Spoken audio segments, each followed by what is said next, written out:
Hi there, I'm Faye.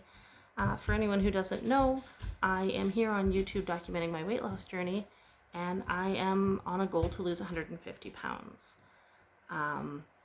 This week, I want to talk about tools and tricks I am using to help me move forward in my journey. So I'm going to talk about the tools first, kind of the specific things that I have either purchased or found to work on my weight loss journey, and then I'm going to talk about tricks, things that I'm doing to kind of help things along. So the first thing at kind of like the very top of my list is MyFitnessPal. Obviously I'm not sponsored. I don't have enough followers for anyone to want to sponsor me, but MyFitnessPal is a calorie tracking app. But more importantly, it's a community app. So MyFitnessPal, you set like your weight loss goal, you put in your weight, your height, your weight loss goals. They only allow you to do 1 to 2 pounds per week of weight loss. That's like the maximum you can put is 2 pounds of weight loss per week, which is great because they're not allowing you to set unrealistic goals, which I think is really important. And you put that all in, and then it gives you a recommended calorie goal. And again, they don't put you at this massive deficit. So my calorie goal is 1,670 calories per day.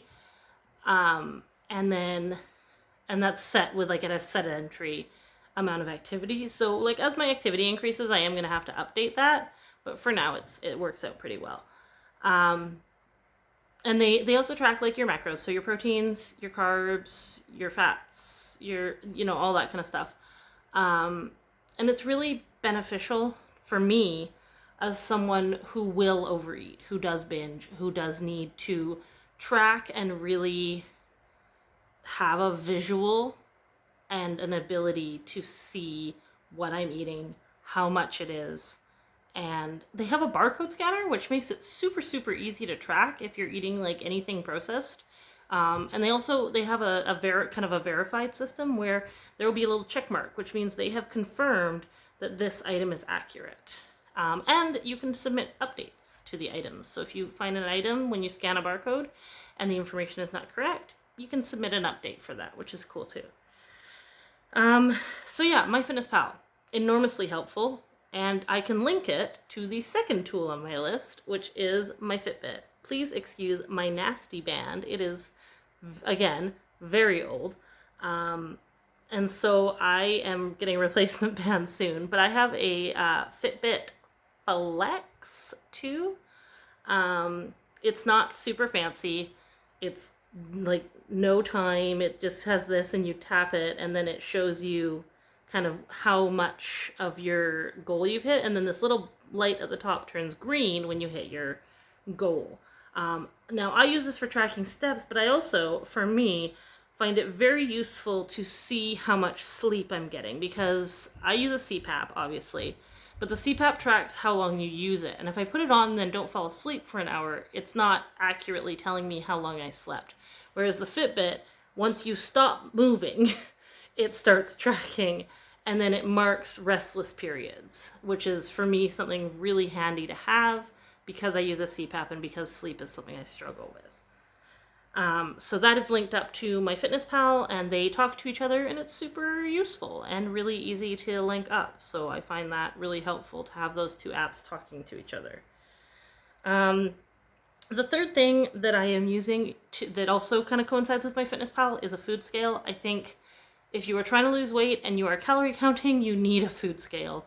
It is the best way to get accurate information about how much food you're eating.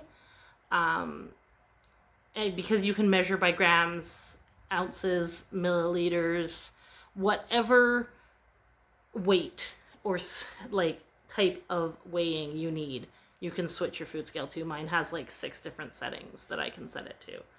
And I just think it's really, really important for getting accurate information. Now, I don't use it constantly.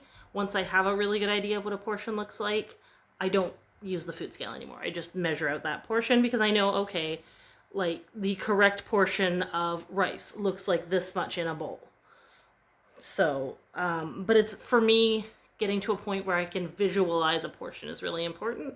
And the food scale helps me learn how to visualize my portions. The other thing that I use in my cooking, and for me, creating ease of cooking is really important. So I have a rice cooker and I have a slow cooker. I really like the rice cooker because A, I'm terrible at cooking rice, and B, it's easy. I need stuff that's easy because I struggle with mental health issues. Executive dysfunction, where like I just literally can't do stuff, is a huge part of how my mental health manifests. So having easy methods of cooking, same with the slow cooker. So like on a day where I'm feeling really good, I can prep a bunch of meals, throw them in the freezer, and then on a day I'm not feeling great, I can throw them in the slow cooker, and that's my dinner. And it's really helpful. So the rice cooker and the slow cooker, I don't think you need both. Same like if you need an Instant Pot, rice cooker, slow cooker, something in there where you have a method of cooking easily. Because you're not always going to feel good and not always going to want to like cook a fancy meal or take the time to measure everything out. So having those kind of tools that make cooking easier, I think, is really important. As on the exercise side of things, I own an elliptical, and I think having a cardio machine that you feel comfortable using is really valuable. I have an elliptical. I specifically purchased a very expensive elliptical because I needed one that could handle my weight. And so I spent the money on a good elliptical that could handle my weight. And I think having a cardio machine, I don't like to go out in the heat or the rain, or like I'm not an all-weather runner kind of person. So just having a machine in my home where I don't have to go out in front of people or in weather that's gross is really useful.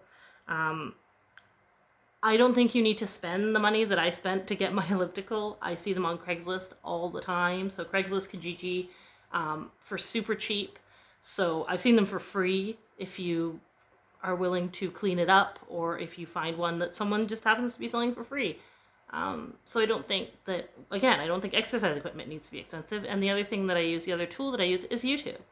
I use it for inspiration. I watch other people who are doing weight loss journeys, but I also use it for the fitness videos. So yoga and fitness and all that kind of stuff.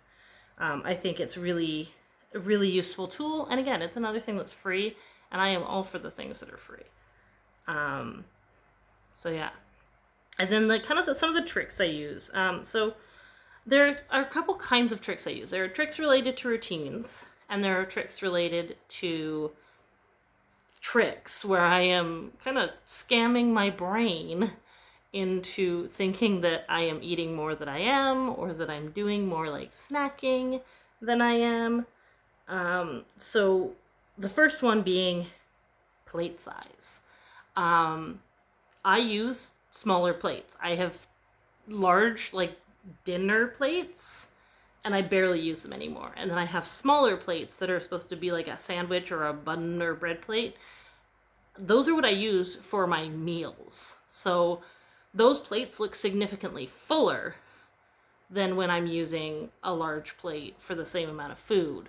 And my brain, like, I don't feel, which is silly, but I don't feel like I'm being starved when I see a full plate. So like my brain is tricked into believing that it has more food. I was also for a while using my son's snack bowls, his like IKEA kids plastic bowls, for any snacks. So like chips or popcorn or anything where like I was supposed to have a smaller portion. Ice cream. I would have these like little bowls of my son's, and I recently purchased my own adult bowls from the dollar store. So I have two of those that are specifically for like stuff I'm supposed to eat smaller portions of. Just to kind of, again, to trick my brain into feeling like it's getting more food. And I don't see those big empty gaps on the plate that kind of make me feel like I'm not eating enough. And then on the other side of it, I also use a lot of routines, checklists, planner, that sort of stuff to keep me on track. So I have a planner. I prefer paper planners. I know a lot of people want to get to using their phones, I find that I am less likely to check my phone, even if it's what I'm using as my planner. So I write down every night. I sit down and I write down like my chores for the day, and I write down my water. I have a little marker here, so if I hit my 1 gallon of water a day, I'll check it off.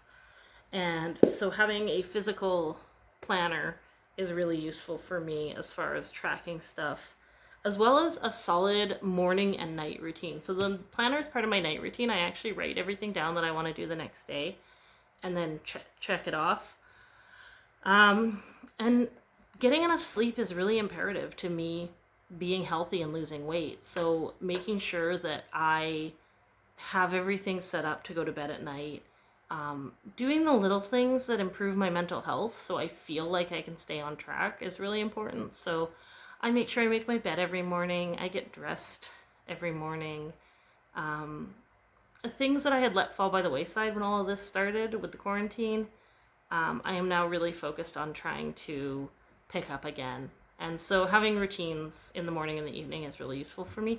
I have some daytime routines, but they're not as, to me, not as imperative as those morning and night. Getting those kind of bookends of my day really solidly in order.